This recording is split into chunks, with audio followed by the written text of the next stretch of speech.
Oke. Tadi kalau sebelumnya saya sempat tanya, banyak juga mungkin netizen pengen tahu profilnya Mas Wahyu sebenarnya apa sih latar belakangnya? Oh, oke. Saya tuh lulusan dari ilmu komunikasi di salah satu universitas swasta di Yogyakarta ya. Jadi memang background saya tuh nggak pernah ada namanya irisannya sama kesenian sama sekali gitu. Latar belakang orang tua saya juga bukan dari kalangan seni. Saya benar-benar ketemu seni itu justru di Jogja ketika saya pindah ke Jogja dan ternyata Jogja mengenalkan saya dalam sebuah kesenian beragam sebenarnya, namun saya memilih untuk lebih spesifik ke film gitu. Akhirnya ketika masuk kuliah itu memang sudah tertarik banget sama apa yang namanya film gitu. Sehingga ketika dari awal kuliah sampai detik ini sekarang saya fokus di pembuatan film gitu. Emang aslinya dari mana Mas? Kok ngerantaunya ke? Dulu saya lahir di Jakarta Mas, terus remaja Oke. tuh di Bekasi dulu, Oh, terus anak gedenya baru di Jogja. Bekasi ternyata. Gedenya baru di Jogja. Jangan-jangan nongkrongnya di MM lagi. Iya, enggak. Oke, nah kita ngobrolin soal film tilik ya. Film tilik ini menarik. Ya, kalau kita tahu dari segi bahasa Jatim itu kan kalau bahasa Indonesia ya, kita ada bahasa Indonesia.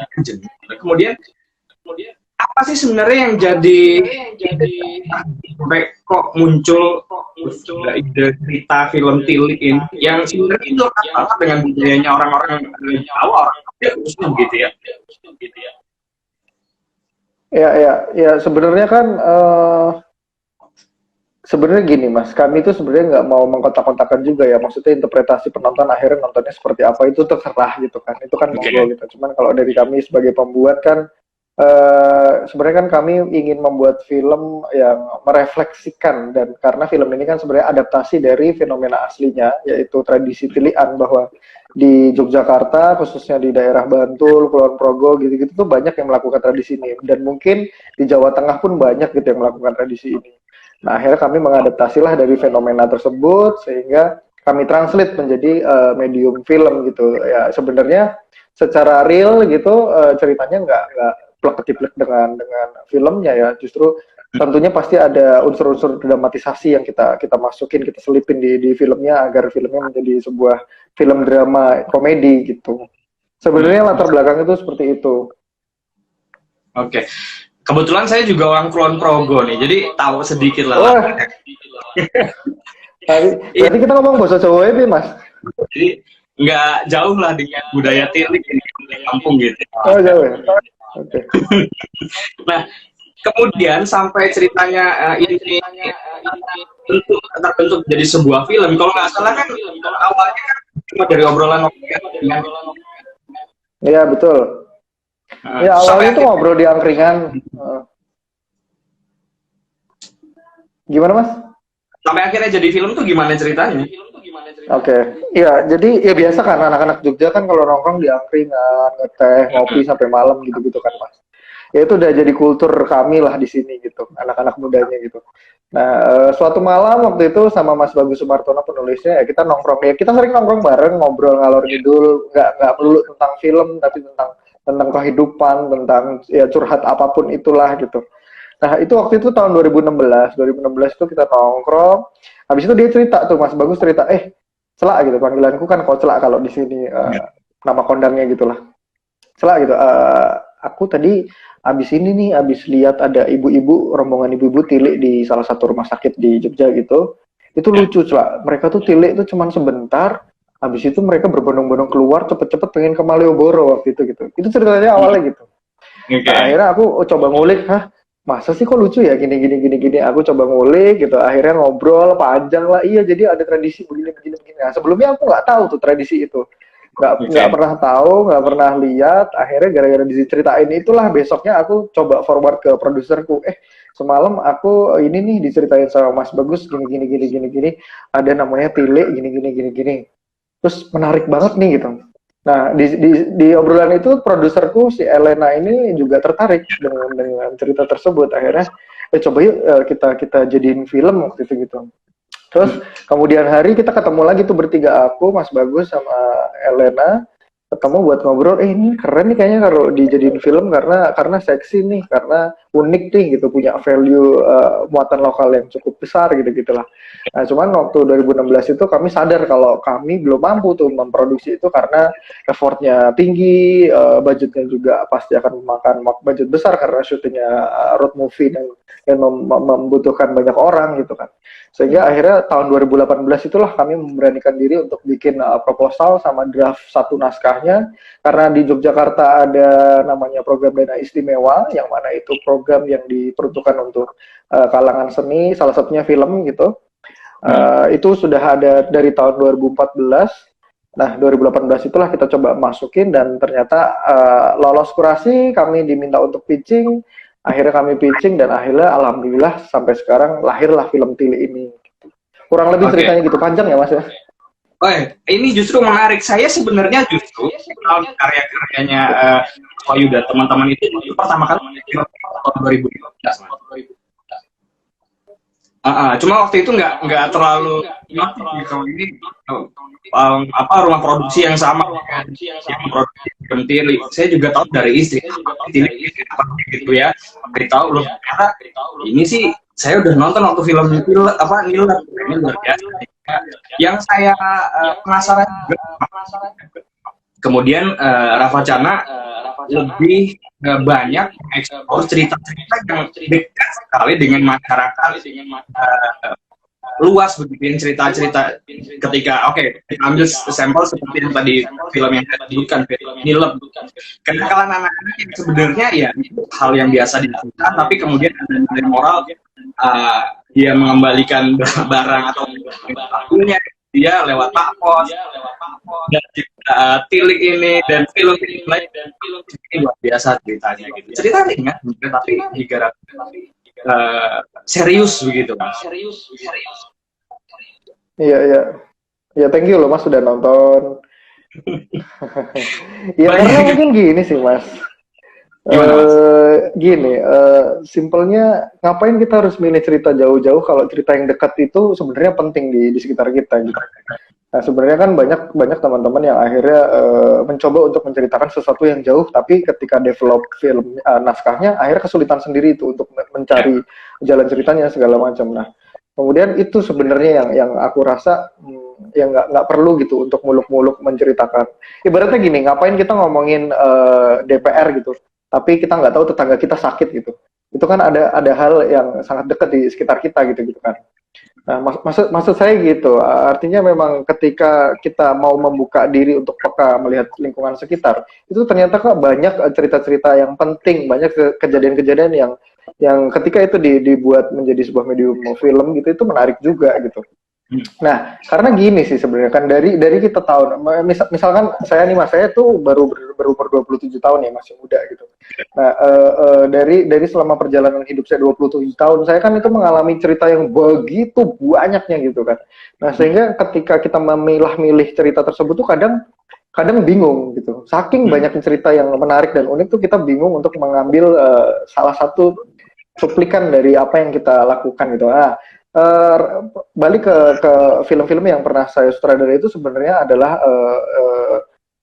entah itu recall memory, entah itu kejadian yang saya lihat. Bahkan di film Tili itu walaupun saya nggak pernah mengalami, nggak pernah melihat, sebenarnya di film itu ada tarikan personal yang selalu saya kombinasikan di cerita itu, dan hampir di seluruh film yang saya buat tuh seperti itu gitu. Oke. Nah, kalau tadi di awal Mas Wahyu bilang komunikasi, nggak ada irisan sama sekali. Kemudian bisa terjun ke film ini gimana? Oke. Itu cukup unik juga ceritanya, Mas. Jadi singkat cerita waktu kelas 5 SD, waktu aku masih tinggal di Bekasi tuh, sebenarnya aku udah merekam pakai handycam gitu, pengen bikin film gitu. Cuman nggak tahu habis itu stepnya harus diapain, nggak tahu, dan ya sudah. Itu tuh ada keinginan waktu kecil pengen membuat film ada saat itu, tapi tidak ada dukungannya, tidak ada teman-teman support sistemnya segala macam gitu. Sehingga waktu pindah ke Jogja tuh sebelum masuk kuliah justru saya diajakin untuk nonton pemutaran alternatif gitu, film-film anak komunitas film. Nah, ketika nonton itu saya merasa ada sesuatu yang apa ya, kayak semestanya memanggil gitu, seret gitu. Ini tuh sesuatu yang saya inginkan dari dulu gitu. Akhirnya ya udah dari situ justru karena waktu itu yang bikin acara komunitas pemutaran itu tuh anak kampus saya gitu. Akhirnya saya sebenarnya tujuan saya masuk ke kampus itu untuk ikut masuk komunitasnya itu gitu. Pada saat itu saya nggak tahu ada kuliah jurusan film apa segala macam tuh nggak tahu gitu. Nah akhirnya dari situlah masuk kuliah, langsung masuk komunitasnya. Dari situ jadi memang masuk kuliah tuh sebenarnya tujuannya untuk belajar film. Padahal ketika kuliah justru nggak diajarin film sama sekali. Ada mata kuliah cuman kayak pelajarannya cuman basic gitu ya. Sehingga akhirnya justru lebih sering main keluar kampus gitu, nongkrong di PH ini, nongkrong di PH itu. Jadi belajar banyak justru dari luar kampus sih, begitu sih ceritanya. Oke. Nah ini ada Silvi Sakinah ini. Gimana kita balik ke kita coba bahas mengenai cast dari film Tilik ya. Satunya Butejo yang fenomenal banget. Meme-nya di mana-mana. Gimana sih bisa milih Mbak Siti Fauzia atau Mbak Ozi ini di Butejo?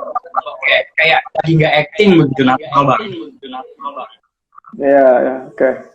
Ya itu salah satunya memang apa ya, kelebihannya Mbak Ozi juga, karena kan Mbak Ozi kan disiplin ilmu soal mendalami keaktoran kan udah cukup panjang juga kan gitu. Di satu sisi sebenarnya kan sebelum membuat Tilik itu aku sudah ketemu Mbak Ozi di dalam sebuah proyek film pendek. Waktu itu sutradaranya suaminya Mbak Ozi dan aku membantu untuk menjadi asisten sutradaranya. Nah dari situlah aku mulai mengenal Mbak Ozi, dan sebenarnya kan Mbak Ozi ini seniorku di kampus tapi jauh banget gitu, kita nggak pernah ketemu. Justru ketemunya di luar. Nah dari situ aku melihat sosok Mbak Ozi itu memang sosok yang gimana gitu ya, rasa-rasanya gimana. Dan waktu ketika bikin film Tilik ini tuh ketika baca naskah draft satunya, di pikiran kami tuh udah langsung ada Mbak Ozi, ada Yuning itu, ada Butri, ada Yusa. Nah itu tuh mereka langsung masuk ke list kita gitu, karena sebenarnya kan mereka sudah ada track recordnya bikin film pendek, bikin film panjang, dan kami itu udah nonton mereka gitu. Sebenarnya gitu sih ceritanya.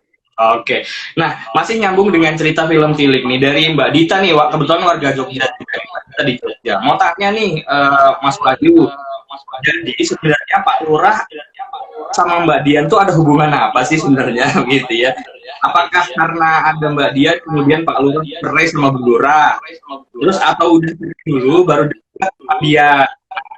Terus misalnya Pak Lurah itu jangan itu kan ada Pak Lurah ya, atau dulu justru yang jadi lurahnya tuh lurah gitu ya. Karena kan ketika sudah pisah tapi dua-dua sudah disebut lurah begitu, Mas Wahyu gimana nih?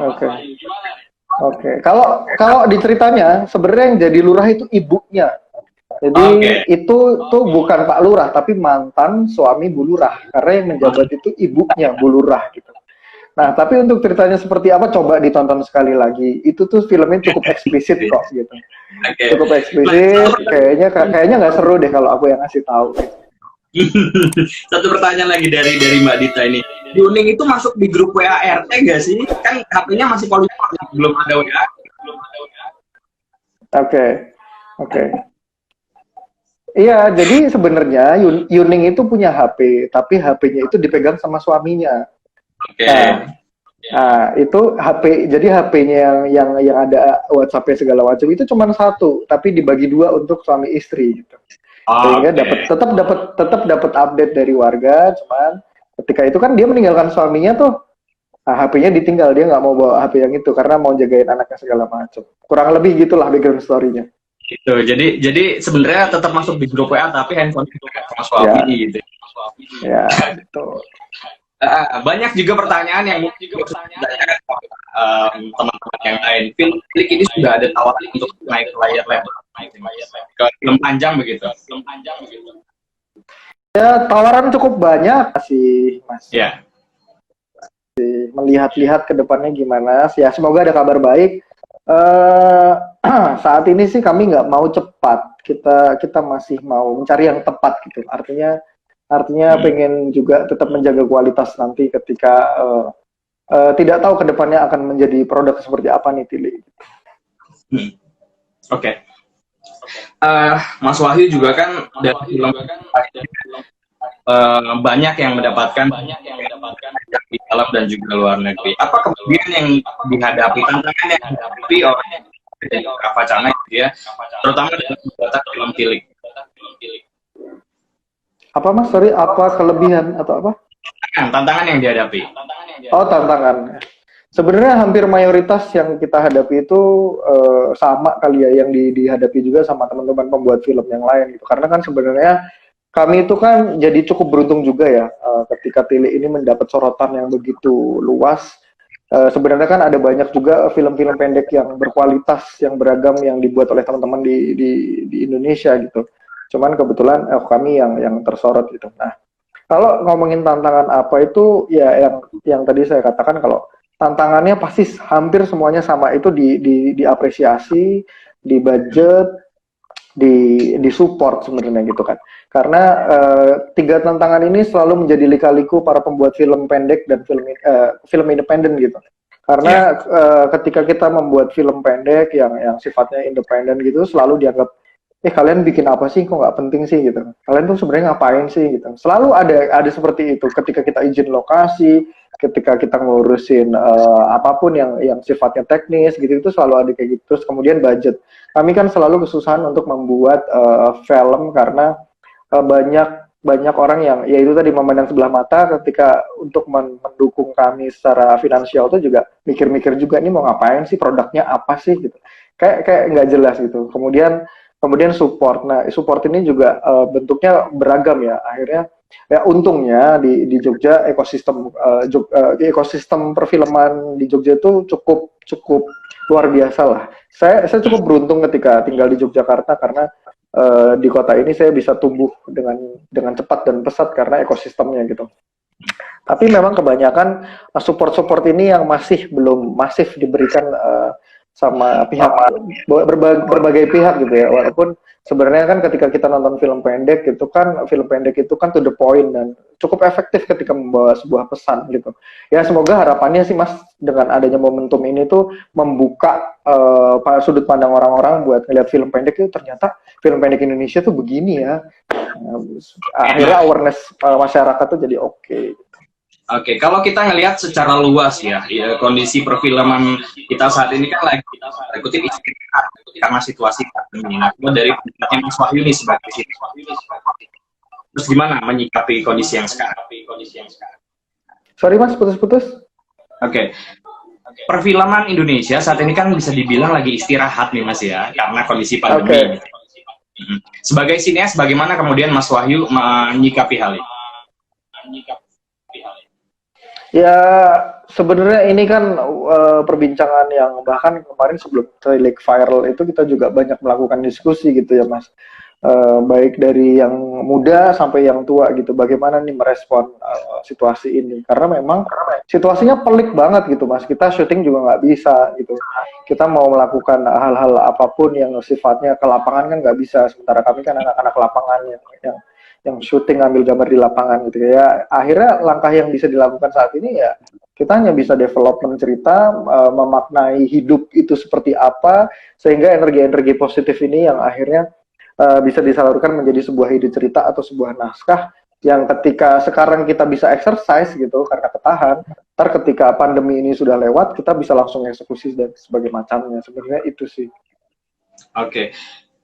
Terus siapa orang atau siapa sosok yang berjasa bagi perjalanan karirnya? Wah, banyak sekali ya Mas. Maksudnya kalau disebutin satu-satu itu nggak mungkin, karena setiap elemen detail apapun yang pernah membantu proses saya itu sangat saya apresiasi dan sangat saya hargai, karena sampai di titik sekarang aja yang bisa diibaratin saya baru mau mulai nih Mas, start menuju ke step yang berikutnya gitu tuh, itu udah luar biasa banget. Jadi banyak Mas, maksudnya saya selalu berterima kasih buat teman-teman yang selalu ada di proses saya, walaupun entah itu baik ataupun buruk, karena baik ataupun buruk itu juga menjadi sebuah proses yang saya tempuh selama ini gitu. Oke, sutradara yang jadi panutan Indonesia atau luar? Indonesia boleh? Aduh, kalau Indonesia relatif ya, hampir semua sutradara menjadi panutan saya gitu. Kalau luar negeri ya? Apa Mas? Kalau luar negeri? Kalau luar negeri, aku ngefans banget sama Hirokazu Koreda, itu sutradara Jepang, sama Christopher Nolan. Oh, sutradara gaib kalau saya bilang ya, Christopher Nolan. Ya, jenius sekali ya. Iya. Nah, ada pertanyaan lagi nih dari Silvi. Mas, aku kan catat juga katanya, apa nggak pengen jadi pemain juga? Kali aja nanti punya Tilik, Mas Agung jadi Pak Tejo. Aduh, jangan Mbak, saya nggak pede di depan kamera tuh kikuk rasanya.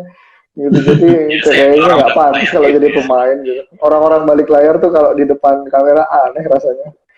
Oke. Terima kasih loh Mbak.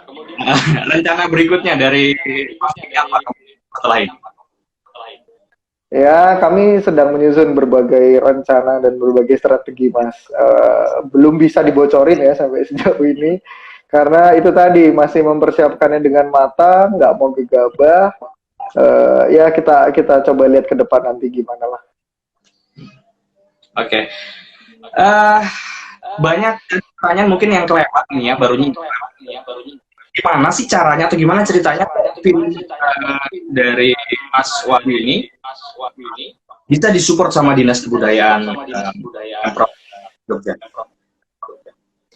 Iya, jadi memang itu ya yang tadi saya bilang Mas, bahwa ekosistem di sini tuh luar biasa gitu. Maksudnya memang kenapa akhirnya Dinas mau menyupport film kami, mungkin ya film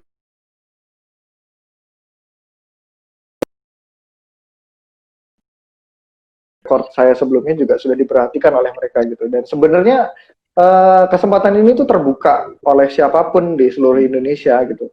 Persyaratannya cuma antara sutradara sama produser, yang penting ada KTP Jogjanya gitu. Artinya memang bisa kolaborasi juga sama orang-orang sini, dan ini kesempatan yang terbuka untuk siapapun. Jadi untuk siapapun yang mau mendaftar program dana istimewa ini, silahkan, mumpung sekarang sedang dibuka nih sampai bulan apa ya, Oktober kalau nggak salah.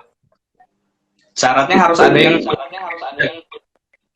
ya, syaratnya salah satu ada yang punya KTP Jogja. Entah itu produser atau sutradara. Apa impian Mas Wahyu yang belum terwujud?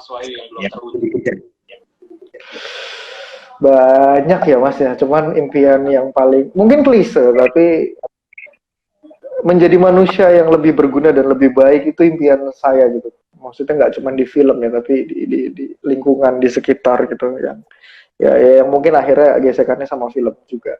Itu sih impiannya yang paling besar. Keluarga mendukung sejauh ini?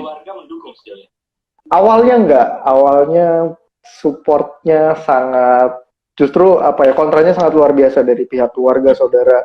Saya tuh paling sebel Mas kalau lebaran gitu ketemu saudara gitu ya. Kamu kerjaannya apa gitu? Selalu digituin kan. Dan ya saya kan kerja yang nggak jelas ya, maksudnya filmmaker, freelance, nggak terikat dengan corporate sama sekali. Nah, itu tuh selalu kamu tuh nggak jelas banget sih, ngapain sih? Kenapa nggak jadi PNS aja? Kenapa nggak gini? Ya, waktu itu saya cuma bisa jawab, itu bukan passion saya kerja di tempat kayak gitu. Ya sekarang akhirnya alhamdulillah karena udah terlihat pencapaiannya, jadi semuanya jadi support akhirnya gitu. Oke. Ada nggak yang kemudian ketika misalnya entah di jalan atau lagi di tempat umum, Mas Tilik gitu, justru bukan Mas Wahyu? Ya beberapa ada lah, tapi nggak banyak lah, cuman sekilas gitu. Sekarang banyak akhirnya orang yang dulunya mungkin katakanlah begitu ya, kemudian mendukung karya-karya Mas Wahyu banyak mendapatkan penghargaan, cuma di dalam negeri tapi juga di luar negeri. Iya. Nah, oke, mungkin ada pesan bagi teman-teman kita nih, sineas yang ada di mungkin gini sih, atau akses untuk bisa oleh masyarakat luas, apa tipsnya? Ini menurut based on pengalaman yang saya lakukan aja ya Mas, karena kayaknya kayak saya juga belum punya capable yang cukup besar untuk memberikan tips dan sebagainya. Cuman sesuai pengalaman saya adalah gini, untuk menjadi seorang filmmaker itu memang tangannya sangat luar biasa besar gitu. Kita akan dihadapi oleh pertentangan keluarga, kita akan dihadapi oleh gejolak tidak punya uang, maksudnya secara ekonomi, finansial gitu-gitu. Nah, banyak sekali elemennya gitu, dan justru itu kan sebenarnya kalau buat saya itu jadi energi positif buat saya terus membuat sesuatu karya yang someday saya akan membuktikan kalau saya bisa kok memilih dan menentukan di jalur ini gitu. Nah, mungkin dari saya ketika teman-teman mau menjadi filmmaker itu satu poin penting yang harus diresapi adalah ketika kalian mau membuat sebuah karya, kalian harus mengenali diri kalian sebagai manusia yang seperti apa dulu gitu. Karena itu penting. Ketika kalian belum tahu kalian manusia yang seperti apa, kalian akan gampang tersesat dengan situasi yang ada. Nah, tetapi ketika kalian sudah tahu kalian adalah manusia yang seperti apa, kalau kalian tahu juga kalian akan membuat karya yang seperti apa juga. Kurang lebih gitu, Mas. Berkarya dari cerita yang paling dekat dengan kehidupan kita sendiri. Ya. Oke. Mas Wahyu, terima kasih sekali lagi, luar biasa. Sama-sama, Mas. Lainnya mau ada meeting lagi, selamat beraktivitas lagi. Iya. Mungkin nanti banyak ada karya terbaru. Mantap. Siap. Siap, terima kasih. Amin, amin. Terima kasih, sukses selalu juga buat Masnya. Sehat-sehat semuanya. Terima kasih yang udah nonton. Terima kasih. Oke. Selamat sore. Sore, Mas.